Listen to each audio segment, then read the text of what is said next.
Si Lito at ang munting gulayan. Sa isang maliit na barangay sa probinsya, nakatira si Lito, isang masipag at mabait na batang Pinoy. Simple lamang ang kanilang buhay, ngunit puno ng pagmamahalan at pagtutulungan ang kanilang pamilya. Tuwing umaga, maaga siyang gumigising para tumulong sa kanyang nanay sa pagdidilig ng kanilang munting gulayan. Isang araw, napansin ni Lito na nalulanta ang kanilang mga tanim na pechay at talong.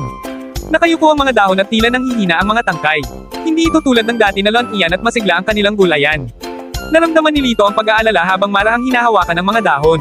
Nanay, bakit po parang nanghihina ang mga halaman natin? Tanong niya habang nakatingin sa kanyang ina na abala rin sa pag-aayos ng mga tanim. Ngumiti ang kanyang nanay at sinabi, kulang sila sa tubig at pag-aalaga, anak. Tulad din natin, kailangan nila ng tamang pag-aaruga. Ipinaliwanag pa ng kanyang nanay na ang mga halaman ay parang tao rin, kapag hindi nabibigyan ng sapat na pansin at pagmamahal, sila ay nanghihina. Mula noon, mas naging masipag si Lito. Araw-araw niya itong dinidiligan sa tamang oras, tinatanggalan ng damo sa paligid, at kinakausap pa niya ang mga halaman na parang mga kaibigan. Pagkalipas ng ilang linggo, lontian at masigla na ang kanilang gulayan.